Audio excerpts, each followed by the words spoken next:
If I could sum up my current feelings about Battlefield 5 in just one statement, it would be this. I'm optimistic, but I'm also apprehensive. I know Battlefield 5 is going to be a game that I'll play well into the future, and I hope it will deliver a solid and stable launch, but there are still a few details I'm not quite sure on, which leave me slightly apprehensive.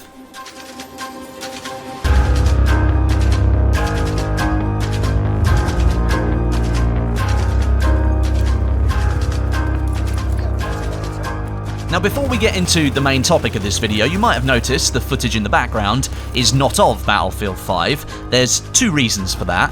First of all, I've officially run out of Battlefield 5 footage from the open beta and closed alpha. I was reusing some of that. And secondly, this video today is sponsored by Nvidia. They've partnered with me to produce some 4K Battlefield 1 videos over the next few weeks, and it's going to showcase their brand new RTX 2080 Ti graphics card and the power it possesses. So, you're going to see some 4K videos coming at your faces. The frame rate will be displayed in the top right hand corner for you, and we're going to be playing on ultra settings minus motion blur, because I'm just not a fan of that stuff. Now, Nvidia is one of the biggest names in graphical technology in the world, and to have them as a sponsor of my channel is really, really awesome. They're a brand whose products I use every single day anyway, and they're relevant to the content I make, so it's great to be working with them. When I ran out of Battlefield 5 footage last week, it led me on to thinking about the current state of the game as we know it, with all of those recent additions, all the changes and tweaks that we've been learning about through blog posts and Twitter takeovers. I went through a similar thought process after the closed alphas back in the summer, and back then I still had some rather large concerns about the game and the way that it was being presented to the community. Those concerns have almost evaporated as a result of the marketing campaign being completely overhauled. We're now getting regular updates about the game, with details emerging each week on important topics, like gunplay, the vehicles, progression and customization, and we had class balance with combat roles as well. We've still got topics to cover. War Stories is one of them. The Tides of War live service is a really hot one. People do want to see a roadmap. The Firestorm Battle Royale mode, which we really don't know a huge amount about, and the Combined Arms co-op mode, which has barely been mentioned since the game was revealed back in May. And just before launch, we're going to get some further details about Grand Operations as well. All of this detail and all of this information the community was crying out for back in the summer is finally reaching us. And I think the community is much more settled about the game now. And I don't think anyone can really argue that the previous marketing approach was just anything further from working as intended. It just wasn't delivering what the community wanted, it was really high level, and they were talking about things that genuinely people didn't care about. We've now got a much more detailed approach, much more methodical, and I think we're getting information that we do care about. I personally feel much more settled about Battlefield 5 now, and the excitement that I felt closing in on the launch of Battlefield 1 back in 2016 is returning here somewhat for this game. But I've still got a few niggling doubts in my head that I just can't shift, and I don't think I'm going to be able to shift them until we see the game properly launch in November.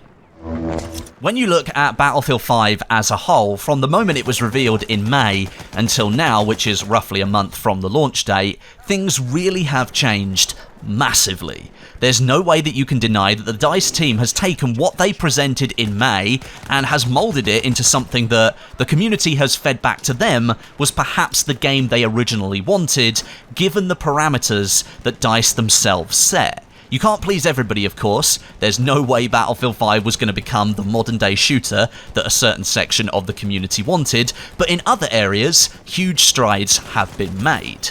It's those huge strides that slightly concern me, and the time frame those were acted on in and are still being acted on in now.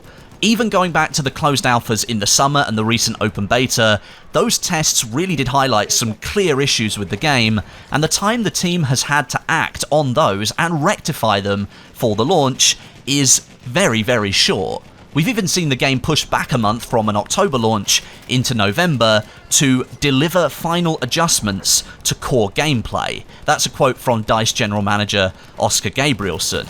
That, to me, says the team took on an absolutely huge project. I mean, we're talking about a $60 AAA title here with single-player, co-op, multiplayer, and Battle Royale all being bundled into it at some point. They've taken on this gigantic project and perhaps didn't quite nail it as well as they did Battlefield 1, which saw huge community support when it was revealed in 2016. This time around, initial reception was polarizing to say the least, and in an attempt to make sure the game did suit as many people as possible, DICE and EA embarked on a mission of change and transformation in one of the shortest, most hectic, and saturated timeframes that they could have chosen.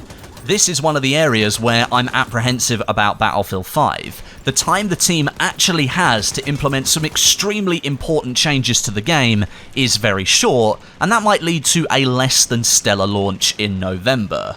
Whilst the main competitor announced the 4th installment in their Black Ops sub-franchise to huge excitement, DICE and EA were struggling to explain to and win over their own community with a mainline numbered release. Numbered releases in the Battlefield franchise are usually accepted as the big titles, not the spin-offs, and DICE and EA were struggling to try and explain to the community why this was going to be a game for them. To a certain extent, they're still attempting to do that now with people that might still be slightly interested in Battlefield 5, but kind of switched off from it because it wasn't what they wanted. But I'd argue they've now really turned a corner with their recent switch in marketing approach. That doesn't mean the job's done, however. This entire journey over the last 5 months for the game has really shown how much community feedback can shape it.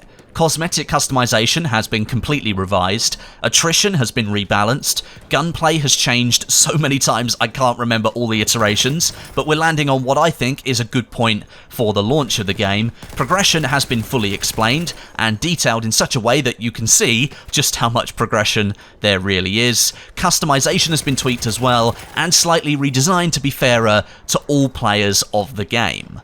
Whilst all of these changes, I will say, are for the better, they definitely are, the fact they had to be fed back on so much concerns me. And this is the second point where I find myself apprehensive about Battlefield 5.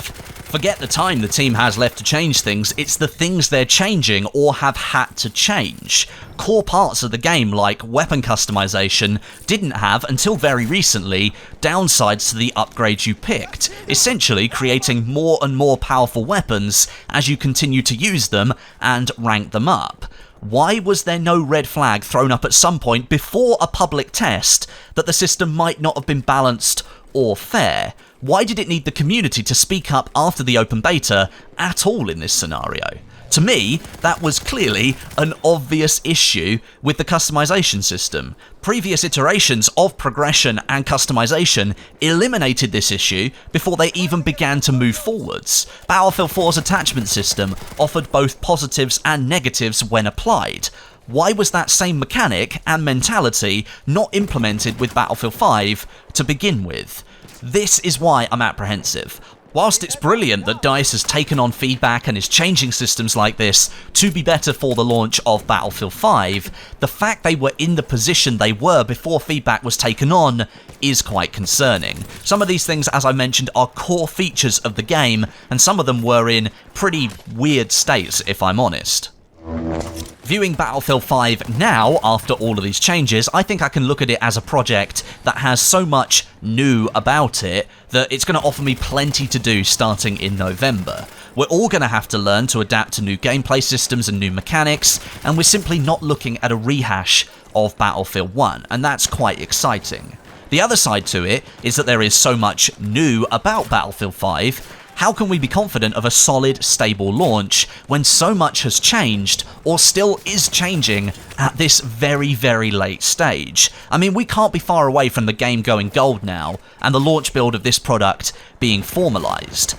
That's why I'm optimistic about Battlefield 5, but still apprehensive. And it's also why I think I'm going to remain in that stance until this game launches. There's simply no way for me or you to be fully confident of a rock-solid product until it launches. And that's true of any video game really, but with all of the change and uncertainty surrounding Battlefield 5, I think the sense of apprehension is higher than it's been for previous Battlefield launches.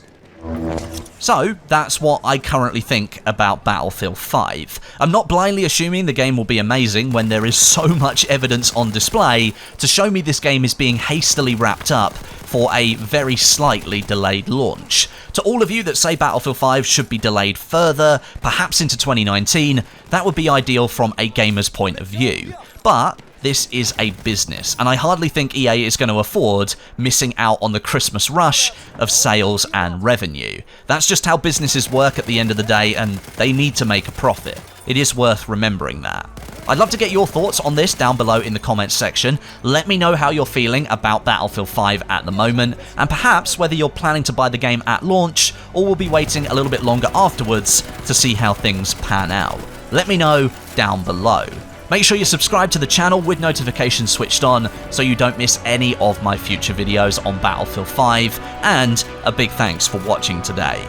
But until next time, my name is Westie, and I'll catch you guys in the next video.